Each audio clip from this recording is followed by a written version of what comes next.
Hello, I'm FTX and one of the interesting things about being on YouTube is that you get a lot of YouTube comments, some of which are positive, some of which are negative, and some of which are in that really weird space in between, like you are really funny for a European, where it's such a backhanded compliment because it comes with an insult pre-attached to it. And I figured rather than just taking this all the time, wouldn't it be fun to deal it out to you? So one of the interesting things that I get from subscribers is their Minecraft world sent to me via Minecraft Bedrock Realms. This is how you can upload your world and allow me to see it, which, you know, sometimes I use them for invasion videos, sometimes I give world tours, and sometimes, like today, we can get my itch out of the way and I can give all of you people, you know, the subscribers, some backhanded compliments yourself. So that is what today's video is going to consist entirely of. It's going to be 100% backhanded compliments from me over to you, and I hope you enjoy this as much as I enjoy reading your slightly insulting compliments and your slightly complimenting insults. So let's dive into it. So the first world we're going to be checking out today has some coordinates in the title alongside Toycat. So 1400 minus 300 sounds interesting. Imagine if the most interesting thing you could say about your world was the coordinates where the things were.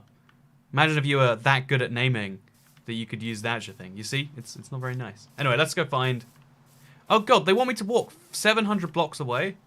Are they insane? They did leave a bed for me though, which is nice. And you know, my goal in this video is to be nice to people. I'm going to say many nice things to them, about them, for them, etc. And also... this is a weird world in some ways. My intention is to say nice things to and about the people, but you know, there's going to be a little bit of asterisks attached to all the nice things, because that's how we live our lives. By the way, there's something really satisfying about this little hut in the middle of nowhere that has that huge mine attached. Like, it looks like it is just the self-contained hut, but it goes really far deep underground. And I love that as a spawn. It looks like an untouched world, except for that. You know what? I would go as far as to say this world is as untouched as the creator is in real life. See? It's a compliment, but really it's me being mean at the same time. You like that, internet? You like that? So, I've got a long walk ahead of me. I mean, pretty bold of the person to just assume that, yeah, you know, you can walk 1,000 blocks from spawn. That's a great idea. I don't need any form of transport around there. Because, you know, I like long walks in Minecraft. This is great, especially through unfamiliar worlds. That's my favorite thing to do. And I'm glad this person understands my strong desires for such a thing. So we're only 400 blocks away now. As you can see, we're just about to hit 1,000 on the x-axis. So I'm hoping that after that, everything gets wonderful. Oh, I found a horse with a saddle midway through. You know, that's really nice. Wait, what's the name of this guy? You've yeed your last whore. Nice. Very, very funny. I laughed a lot. So yeah, it's the weirdest thing to find a horse in a forest just randomly, you know. Feels a little Game of Thronesy if you ask me. But, you know, I'm just going to take this, I'm going to accept this, and... most importantly, I'm going to find whatever this world has to offer a lot faster now that I know where it is. Okay, here we are. This is the part of the world that I'm here to check out. This is the exciting subscriber build that they wanted to send me so bad that they did it via the Minecraft realm. So this property has been claimed by YouTube Inc. No monetization. Hey, nice. They know they're in a YouTube video, or they assume they are at least. Pretty bold assumption, really. But anyway, so as you can see looking around this particular world, there's some... oh, there's a map. I find that interesting. Honestly, I do quite like this as a structure just because it's clearly a desert which has been flattened. I mean, a desert's a good biome to flatten. It's kind of easy, so it shows the, you know, tendencies of the work ethic of the person here. But you can see, like, it is quite an impressive thing to flatten this much ground. And it also means because they then covered it in grass, you get this nice deserty grass. It's actually very ugly in my opinion. But, like, you know, you get this nice grass that you don't often see, and that's kind of fun. And then you get this level of chest room, which is intense, I think it goes without saying, right? I mean, look at this level. This is cool, actually. The number of item frames, the level of storage is pretty darn great, actually. Yeah, this world seems to be all about defying your expectations because the Nether portal is hidden in the base of this tree in a way I absolutely love. Like, again, the tree looks solid from all the angles, but yet on, you know, all three sides, you can see there is a proper Nether portal thing on the in the sides of it. This is a really, really nice build, you know? I mean, I'm confused. How can someone who's so hilarious also make such amazing tree builds? I don't know for sure, but this person's got it all. Like, I actually do unironically think this is one of the coolest little survival projects ever, because it's like flattening a desert to slowly turn into like almost a city, but instead of being a city where there's a bunch of useless buildings, every building is something unique and cool that values the plot that it's taking up on, like the giant chest room or the tree thing, or this little villager farm you can see they've got going on over there. And then even over here, we've got some form of gold farm going on next to a cactus farm. I think it's a cactus farm. It's a really, you know, cool looking cactus farm because of the way they've got these glass things set up. But again, having all these wonderful things. Oh, there's some form of sugarcane farm over here too. Having all these builds together with a coherent theme to the blocks around them, you know, but whenever you're watching some form of redstone tutorial that you're not really too sure about, and they're like, here's your block of choice. Their block of choice was always sandstone, which of course they made from this huge desert, and you can tell this is a survival project that took a lot of time, and therefore, you know, a lot of time perhaps wasn't dedicated to the rest of his life. Maybe could have gone to that comedy class at some point, right? But no, yeah, you can kind of see that, like, I'm just being mean to this one joke, because the world is seriously so amazing it's hard to pick on too much else. And that is something I can say that I love about this. The dedication, the effort in this one build, it's really wonderful. And I love how close it was to spawn, you know? Someone put this much time into a world, definitely considered that they should have this really, really close to spawn. So I'm glad it was only a 5-10 minute ride on a horse over here. That was nice. That was wonderful. Also, this is a very strange little area.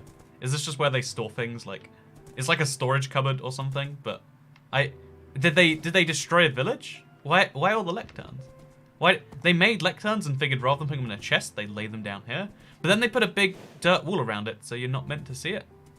There's a few confusions around here. Oh, they've got some form of automatic furnace system going on. So yeah, the guy loves deserts so much that he's expanded his all the way into other biomes, and that is cool. He's mastered the biome. He loves deserts so much, because I get it, you know? You can tell from the amount of time he's put into Minecraft here that he's not a fan of wet places, and you can absolutely you know, see why you'd want a desert to expand in those cases. But yeah, I love the effort, the time, the builds that they've put in this world.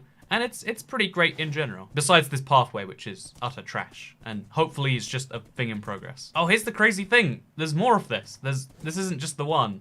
There's more than one of these in his world. Moving on to our next realm here, we have Toycat Gamers United. And you know what? I love gamers. You know, I play games, and that makes me a gamer, just like this guy. So this world seems to use a candy-based texture pack. It's not quite the candy, you know, the sugar candy texture pack. But it is very interesting. Oh, also look at this. I have no idea what this is besides maybe a prismarine texture that's changed, but like, this is fascinating to watch. Is it glowstone lamps? It is, look, you can see they look like glowstone lamps from a distance. But when you get close to them, they turn into this. Huh, how intriguing. Did you just hear that? What is this resource pack they've installed here? So yeah, with its giant RVs, banjos, and whatever that even is, this world is just as weird as it is impressive. Just like the person who built it, Xavier Man. But yeah, whoever designed this resource pack did a questionable job. Wait, can I take back my comment about impressive? I think this bumblebee car? It has to be a car, right? Not an actual bee. This bumblebee car makes me take back any comment I had regarding the impressiveness of this.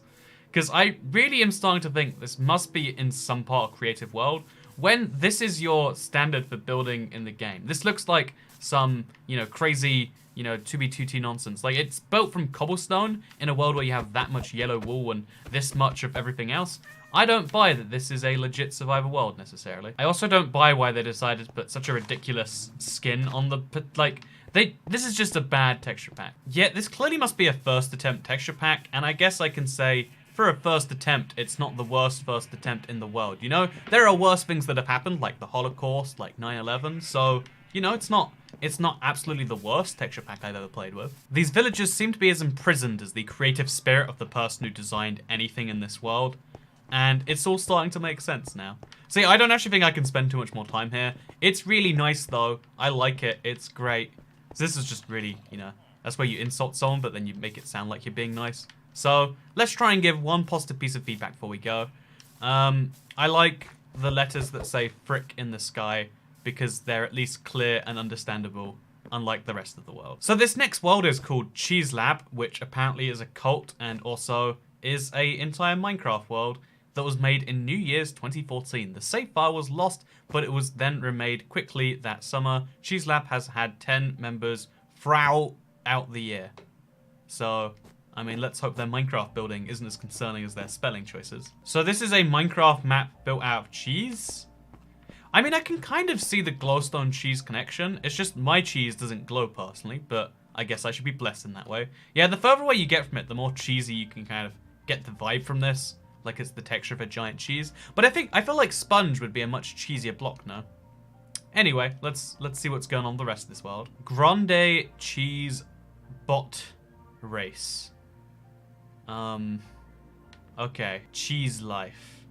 This just says cheese, but they ran out of... They didn't realize that they were writing in a little small box, so they had to make it like che-ease. So che-ease next to the cheese lab, next to all these boats. So they were clearly doing some testing of Minecraft, like, physics stuff, because this usually lags out Minecraft console edition, which is when this had to have been made if it's 2014. We've got the Overlord and Superior Being. The fact that a parrot is a superior being makes a lot of the rest of this world make sense. Because you know what? Parrots are wonderful compared to people is definitely the nice thing I'm saying with that. Especially this parrot. It's Casper the dog and a parrot having a little meeting, it seems. Isn't this just the most adorable? You know what? The thing about this world that I will say, besides the fact that this, like, little water thing is actually a beautiful little feature. I don't know why I love this so much, but, like, having a water reservoir of some form that, like, leaks slowly to make a moat. There's something I like about that I might actually have some value in. The rest of this world is just beyond my understanding. It's that smart, it's that well put together, this world is, that I just don't fundamentally understand it. I just don't get it. What's the deal here? What's going on? Why is this a thing? I don't think I'll ever know. But maybe that's not the point. Maybe the point is to confuse. Oh no, is the only sign that we can see. I just think that there are better ways to place signs and to explain what you've done than this. And I don't think that this world has done a good job. But you know what? This showed my lack of understanding, not anyone else's. Yeah, look at this craziness. Also, there's a lava moat over here, next to some bedrock walls of some iron bars and some cobwebs. And some beacons. Don't understand the point of any of this, but let's move into the next world. So we have Boomer Terry here saying, Toycat join or your family shall be skinned. Which, you know, that's a compelling offer. Who doesn't love a good threat as a thing to join? But he accidentally, like, unrenewed his realm or whatever, so you can't actually join it. So, sorry, Boomer Terry. Guess my family has to be skinned. However, I'm looking forward to Garbage Man 117's realm, Toycat, because you know what? Garbage Man 117, that's a humble man. That's someone who appreciates their place in the world. And therefore understands their Minecraft abilities, I'm sure. You know what? His name is Garbage Man, but his Minecraft world is delightful and charming. So that just goes to show. Don't judge a book by its cover. Although this big field filled with colored sheep is, I mean, it's actually kind of beautiful, but also it's like terrible at the same time. Like Garbage Man's wife, I'm sure. Guess who's going on a road trip? Okay, this didn't work. This doesn't work in this version of Minecraft. Guess who's going on a road trip without their minecart? Okay, oh Jesus. Guess who's going on a road trip? I'm impressed that you can actually ride a minecart up a hill without needing the powered rails. That's a fun little fact.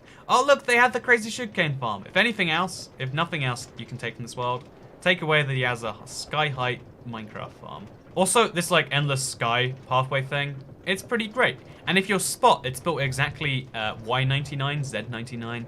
It's a very beautiful little place to build up anything. You know, I like when things have nice coordinates to them. You can't always do it because coordinates are a fact of the world, but it's nice when you do. Also, we upgraded it later with the blue ice pathway next to it, so this is a modernist. This is a man who appreciates that times are changing, but also, I mean, doesn't do much else about it. Ooh, we see a Minecraft village down below. So you can tell from the type of Minecraft village how old the world is, and because this Minecraft village is post-village and pillage, this world is, you know, at oldest, like 8 months old. So this is a recent Minecraft build that for some reason he still decided he wanted minecarts on. That's right, he goes against the grain. You know, the world says zig, he says zag. The world says boats are so much faster than minecarts, and he says, I'm gonna install a minecart track anyway. And, you know, we need great thinkers like your boy Garbage Man to work out this stuff. Yeah, this is a very fun minecart journey. I'm enjoying this a lot. I don't know if you can tell, but this is the most fun I've ever had in a Minecraft world. So yeah, the minecart rail led to here, which, as best I can tell, is the middle of nowhere. So I guess we're walking from here on out. I don't know why you needed to take me down that staircase, but sure, Mr. Garbage Man. I would like to take back my previous compliment that he built these pathway blocks at 99.99. It turns out when you're standing, it's 199, which is now so much more painful than if they were unrelated, because it's so close, you know? Look how close these numbers could be to matching. but they're not. So one of the great things about Minecraft is you can build anything inside this game you want to. And a lot of people choose to take that freedom to build anything they want, to build things that they don't have in their real life. You know, for instance, I have an insane sugarcane farm that of course wouldn't be practical in the real world. I have a giant bee, I have, you know, like a bank, I have all these sorts of things that I could never own in the real world. So the thing Garbage Man doesn't have in his real world that he wishes he does is long, hard things. Oh, I found his to-do list in this world now that I've died. Finish sugarcane farm. He might have done that actually. Make wool dragon. Combine nether and overworld. Finish Blastoise. Kill Wither. Build bakery. Claim the end in the name of the USSR. You know what? This guy is ambitious. Too ambitious. Yeah, you like that, subscribers? That's what you are. That's just facts when you look at this board. I do like the way this cacti farm is laid out, though. It looks like they're these weird ice lollies or popsicles or whatever you want to call them on these sticks. And I really love that about these cactuses. And yeah, just in general, looking around the rest of the world, you can see there's a lot of very unfinished things here. But you know what? Sometimes, you know, Minecraft is the place where you do things you can't do in your real world. And clearly he's so great at finishing things in real life that he's never going to do it in Minecraft because he doesn't need to live that fantasy. Before we go today, though, I need to check out Island Communism 4.0 by the Cyber Planner. I feel like, you know what, let's make time for an extra Minecraft world because Island Communism, it sounds fun, right? Sounds a bit like Cuba. Who doesn't love Cuba? That's where all the good cigars come from, I hear. Warning, this is a one-way trip. You will not return here. See, this must be the communist island because there's pretty much nothing here and everyone's left it and never wants to come back. So clearly we found out the key purpose of this world. Welcome to Communism Island, survival builds only. You will be sent to the oh, okay. The mainland was off limits till the dragon was defeated. This is a quirky concept, but let's find out what's going on with it. I don't know what a spider's doing in the nether, but it is a terrifying spider. So yeah, this is a super run down, super roughly put together island. That's just covered in vines and clearly overgrown and isn't really liked by anyone. So, Communism Island it is, I guess. Oh, there's bees here, though. How cute. See, now this is something I can get on board with. They just designed a giant wheel in the sky. For any reason I can find? No, just for fun. Guess who's riding their boat into it, though? So yeah, I have absolutely no idea why this is a thing, but I'm glad it's here anyway. Just like the founder of the map itself. And yeah, you can see how this is clearly like a themed map, but also an open server. But also there are strict rules and somehow, you know, these are areas that you're not meant to build on, but that doesn't seem enforced. But also there's a random beehive over here with some honey and some bees coming out of it. And who doesn't love some Minecraft bees to mess with your texture pack? Hello, this island is a survival build island. This island was all built in survival, I'll have you know. Which means that all the stone must have come from under the ground. That's actually kind of impressive. Stay out, ooh. Okay. Sure, if that's what it takes to get me to leave, I'll do that. So they clearly were building a railway track here, and they got this far, and then they're like, you know what? Do we even need a track between our islands? We can just walk, actually. And you know what? It's this dedication that you as a subscriber clearly have in sending me this world that I can see matched up in the thing. So I'm going to put as much effort into reviewing your world as you put into clearly making it right here, and I'm going to say, oh, this is iceberg biome. It's as cold as your heart is, and it's as, you know, it's covered in snow as you wish you could be, and how you will be one day. Also, there are creepers, and sorry for the explosion, I didn't mean for that to happen. You know what, this zombie right here, I'm just saying, mood, right? Mood zombie. I had such high hopes for Island Communism. It's such a fun name for a world, but the reality from the tiny bit that I've seen in my lazy glance so far, as, again, we're putting the same level of effort in as they have, is, you know, it's not looking so great. But you know what else doesn't look so great? Every communist day on Earth. Doesn't mean that they're not the best countries ever founded. And, yeah, just like that, I hope you're successful. I hope you're just as successful as the USSR, Communist Island friends. But more seriously, I hope you all enjoyed this video. I don't really know what I did here today, but I hope it was something that you enjoyed in some way. Remember, you can like it if you did like it. You can share it if you really liked it. and I don't know, smash that bell if you want to see more of these videos. I think the actual thing I'd take from this whole experience is a reminder that when someone is new to your world, they're not going to know all the context that you could otherwise give them. And there's a lot of things that are hard to infer intuitively from just looking at a world. So when you're building a world that you one day would like to show off or you think is going to be impressive, or even if you do build a world that's impressive that you want to make, you know, explorable, tourable, whatever else, it's always worth thinking about, what does someone who has no idea what this world looks like, what are they going to think? Also, look at that happy llama. You know what? I was feeling down. This happy llama makes me feel better. This llama has more happiness than the rest of the world combined. But no, yeah, I'm sure this is a really impressive world that I've just happened to fail out on. And it's, yeah, it's that reminder that with anything, I guess, if you want it to be enjoyable to those who don't already know it, you need to make it easy to access. And that's a valuable thing for any product or thing you do of your life. And I hope that this is a valuable tip. And if it's not a valuable tip, then I hope you will enjoy this video regardless, because it's come to an end. Just, that's right, I got my ad revenue from you, and now I'm gonna love you and leave you like the mean human beings I know you all to be. But yeah, I hope you all enjoyed this video, because I'll see you all in the next one. Goodbye.